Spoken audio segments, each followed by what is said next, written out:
म्हज्या भयणीनो आनी भावनो, काल आमी आयकलां म्हूण सांगलें तुमकां. जेजू म्हणटा आपल्या शिश्यांक आनी आपल्या अपोस्तलांक, कान दिवन आयकात.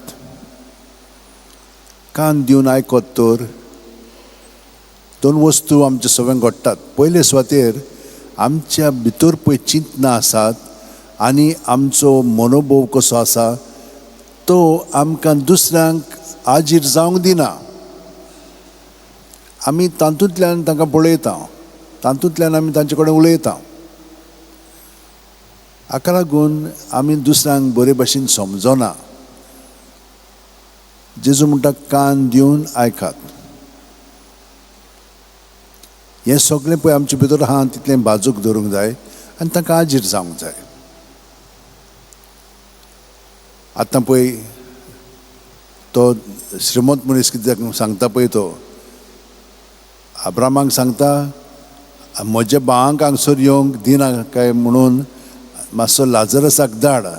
मेल्ल्यांतलो कोण तर गेलो जाल्यार ताचें आयकतले ते. अब्राम तांकां सांगता मोइजेसाचें आनी प्रवाद्यांचें तो आयकोना जायत, तें आयकोना जायत. मेल्ल्यांतलो पर्यंत कोण आयलो जाल्यार ताचेंय आयकोचें ना. कित्याक लागून? भितर आमचें चलता पळय तें आमकां आडायता. आमी आपल्याच वाद्याचीं कशीं, आमकां जाय पळय तशेंच आमी करता. आनी हाका लागून देंवचार एकदम खुशाल आसा. कित्याक आमचे मदें प्रगती जावपाक ना. ताणें आमकां बरी भितरल्यान भोणकोणीत आपल्या सांकल्यांनी बांदून दवरलेली आसा. हाका लागून म्हज्या भयणीनो आनी भावनो, भितर आमचे मदें कसली चिंतना, भावना, चाल, मनोभव आसा थिंचोर आमी बूड मारून पळोवंक जाय. आनी मागण्यांत ती आमकां मेळटा. पूण आमची मागणी कसली? हें म्हाका जाय, तें म्हाका जाय, हें दिलां म्हणून देव बरें करून जालें. आमी ओगेपणांत बसत तर हें सगळें पळय भितर आहा तितलें उस्तोवंक लागतलें. आनी आमकां फुरसत ना, तें आमकां पळोवंक नाका, आमी वेतान फास्ट. ताका लागून हांव सदांच तुमकां थोडो वेळ तरी मातसो ओगी रावत म्हूण सांगता. ओगेपणांत रावलीं की ना मागीर हें सगळें उस्तवता आनी आमकां तें पळोवंक मेळटा. पळयलें कितें करूंक जाय? आमी रोखडेंच तें जेजू सवें धरूंक जाय. भितरलें कितें चलता पळय तें. कित्याक लागून? तातूंतली आमकां सुटका जाय. आमचे वस्तूंनी आमकां सुटका मेळपाक ना. जेजूच्या रोगतान आमकां सुटका मेळिल्ली आसा ती आमी आपणावंक जाय. ताका लागून ही चिंतना भितर आसात पळय ती, ही भावना, ही चाल भितरल्यान चलता तें सगळें जेजूच्या नांवांत आमी भायर काडूंक जाय. जेजूचेर दवरलें म्हणटच तो आमकां तातूंतली सुटका दिवन ताचें जिवीत आमचें सवें आसा, तो आमचे सवेक कशे भाशेन वावरूंक सोदता तें तो आमकां दाखयतलो. आनी दुसऱ्यांक पर्यंत आमी आयकोन हेच भाशेन तांचे मदें कितें चलता तेंय बी आमी जेजू सवें दवरतले. कित्याक हे भाशेन मागण्यांत आमी रावंक लागलें की ना, दुसऱ्यांचें जिवीत आमी सगळो मागण्यांत धरून तांकांय सुटका दिवच्याक आमी मागतले. पूण आमची काळजां दारूण जालेलीं आसा, घट जालेलीं आसा. सोंपेपणी तीं उक्ती जायना.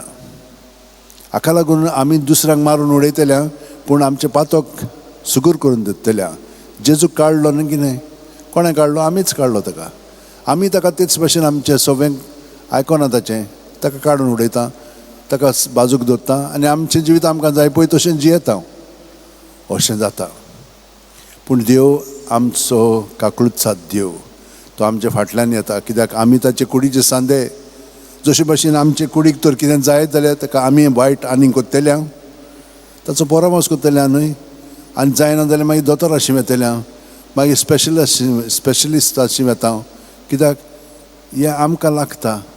तेच भाशेन आमी जेन्ना पातकान जियेता तेन्ना तें ताकाय लागता. तो आमचो परामर्श करता. हे भाशेन तो आमच्या फाटल्यान येता. पूण हें आमी चिंतिना. आमी फकत वयल्या वयरूच जियेता. पळयात, आमकां गिरेस्तकाय कोण दिता? आमी समजता आमकां मेळिल्ली आसा म्हणून. ना. एक पाटी हांगसर एकलो कोण दादलो आयलो आनी म्हणूंक लागलो, SSC आसतना हांगसर तो रितीर करूंक आयलो. फादर जॉर्ज देसाय म्हणटालो तांकां, तुमकां जाता तितलें फारीक करात. ताजे लागीं जायनासलेलें. ताणें ताका सांगलें, फादर म्हजे लागीं जायना. कोण कांय नजो म्हण लागलो, तूं रेतीर कोर. रेतीर केल्या उपरांत ताचें मन एकदम बरें जालें आनी तो सदांच वावुरतालो. पूण जेजू सोबे वावरूंक लागलो आनी ताका खूब दोन गिरेस्ताय मेळ्ळी. आनी तो सदांच वर्साचे वर्सां थांबोन आसतना आतां पर्यंत तो थोडे पयशे हांगसर दिता गरिबां पासत. तांकां तर मेळो ना जाल्यार ही संदी हे पयशे तांचे पासत म्हणून. आनी अशें कितलेच जाणां आमी आहात दुसऱ्यांक बरेंपण दाखयता. हे भाशेन आमी करीत तर देव आमकां आनिकूय भरपूर दितलो. पूण दिता आसतना आमी दिला म्हणून न्हय, देवान आमचे सगळें दिलेलें आसा उदार काळजान दिवंक जाय. नाजाल्यार आमी नोंद कोत्ता, हाका दिलेलें आसा, इतलें दिलें आसा, ह्या दिसा दिलेलें आसा, तें चलचें ना. अशें करीत तर आमी केन्नाच सुखान जियेंचे ना. दुकानूच आसना, सगळो तक्रारूच. पूण आमी तो दीत उदार काळजान. एकलो म्हाका म्हणूंक लागलो, फादर जेसून सांगलां आमकां उजवो हात कितें कोत्ता तें दावे हाताक कळोंक फावना. हें म्हज्या मनांत रिगलें आनी हांव ते भाशेन दिवंक लागलो. हांव नोको पर्यंत हांवें कितें केलां पळय तें येवन म्हाका मागीर खूब दिसांनी सांगता, तुवें म्हाका दिलें न्हय, देव बरें करूं तुका. तो म्हणटा हांव बिलकूल नोको, कित्याक देवाक दिल्लेलें आसा, देवान म्हाका दिल्लेलें आसा, देवूच हें सगळें घडोवन हाडटा. हें म्हत्वाचें आमकां सगळ्यांक क्रिस्तांवांक. कित्याक आमी हिचोर जियेता, ताचे सोबेन जियेता, भोंवता आनी आसा. आमी आनी हिचोर वचना, ताचेच बरोबर आसा. तो ताणेन पळय आमकां करून दवरलेलें आसा, ताका तर आमी सहकार करीत कितली खुशाल आसतली आमी. आयज आमोस प्रवादी सांगता, देवान विचून काडलेली पोर जा.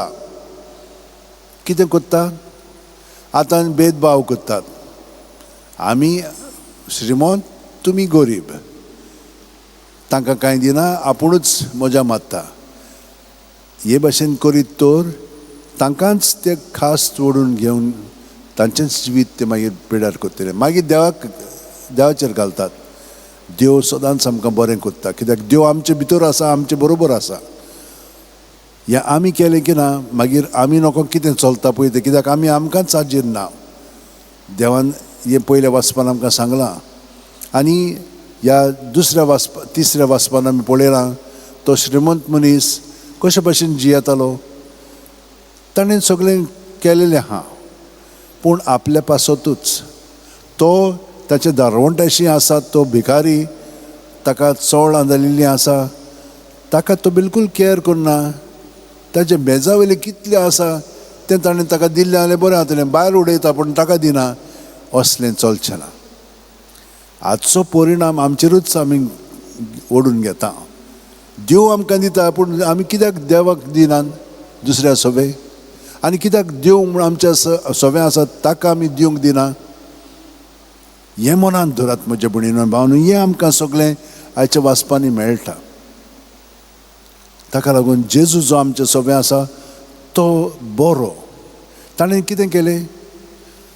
देवाचो बापाचो तो एकलोच पूत, ताणें बापाक एकवटोन आपलें जिवीत सारलें आनी बापाचो मोग ताणें दुसऱ्यांक दाखयलो.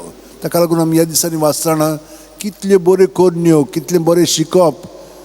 आनी हाका लागून ते म्हणटाले, आरे कितें म्हणून तो शिकयता आनी कितें कोत्ता रे. हे भाशेन ते सगळे जाण वा वा म्हणटाले. पूण जेजून तांकां सांगलें, मनशाच्या पुताक धरून हे पळय अधिकारी आसा ते ताका मारतले जिवेशी, पूण तिसरे दिसा तो पुनर्जीवन जातलो. हें तांकां समजोंकूच ना. मोग म्हणजे कितें म्हज्या भयणीनो आनी भावनो? एक अस्तुरी पळयात. एक पाटी प्रसूत जाली म्हणटून कितलें तिका सोंसचें पडटा. आतां तें व्हडलें पोट घेवन भोंवचें पडटा, तिका नाका पुरो जाता. मागीर दुसरें सगळें तिचें सोबें चलता. मागीर त्या भुरग्याक पर्यंत भायर ह्या संवसारान हाडच्याक कितलो त्रास आसा. मागीर ताचो परामर्श करूंक जाय इतलीं वर्सां. आनी हें सगळें केल्या उपरांत मागीर ती वायट उतरांय आयकूंक जाय. केन्ना ती तांकां सांगतात, अरे बाबा हें करूं नाका बाय, तें करूं नाका. हीच मागीर तांकां पळय वायट करतात. असलें आमचे मदें चलता. कित्याक आपल्यापणांत आसा आमी चडशीं. देव आमचे सगळें आसा, ताकाय कोठोन रावल्ली जाल्यार आमी उपकारी काळ जावन हें सगळें पळयतलें आसल्या आनी समजून घेतलें आसल्या एकामेकाक. केन्ना घेतले आमी? जेन्ना आमचे मदें खोलाय आसतली. वयल्या वयर न्हय मागण्यांत रावलीं की ना, हें सगळें उस्तवलें की ना, तें आमी जेजू शेवन दवरूंक जाय. जेजू तें सगळें पुसून काडटा आनी तो आमचें सगळें आसा तो उजवाडाक येतलो. आमची चिंतनां, आमची खोन्यो सगळ्यो बदलतल्यो. आनी दुसऱ्या वाचपान आमकां सांगलां त्या प्रमाणे प्रमाणीकपणान आमी जियेतल्या, मोगान आमी जियेतल्या, बावार्थान आमी जियेतल्या, बरेपणांत आमी जियेतल्या, दुसऱ्यांक बरें करूंक लागतल्या.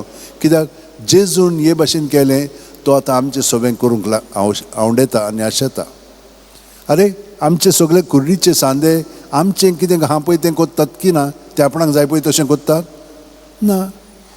आमचेच सगळें ते आसात आनी आमचें सगळें तें सगळें कोत्ता. कितें तर ह्या आमचे कुडीक जालें, आदीं सांगलां ते प्रमाणे आमी आख्खोच आमचो आतेस हांव थिचोर घालता, तें बरें जायसर.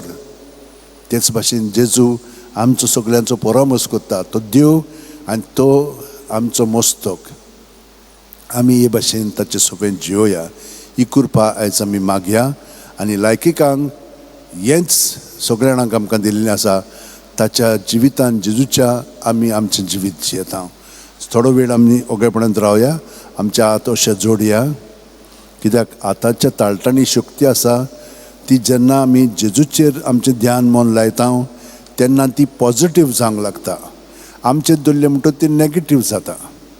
हे भाशेन पॉजिटीव जावन जेजूचेर आमचें ध्यान मन लावन आमकां भितरल्यान जें कितें चलता तितलें भितर आसा तितलें नितळ निर्मळ जावन जेजूच्या जिवितान आमी अदीक घडोवन येवच्याक थोडीच घडयो आमी हे भाशेन सारया.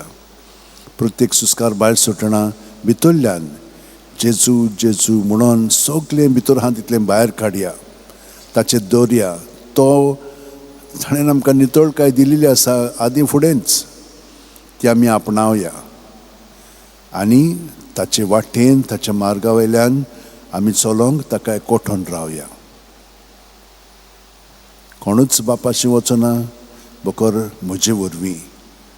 जेजू तुज्या जिवितान आमचें जिवीत उदीक आनी उदीक तूं घडोवन हाडटाय. प्रत्येक आयताराच्या आयतारा आनी सगळ्या मिसांनी उदीक तुजे सारकें जावंक आमकां तूं बळ दी.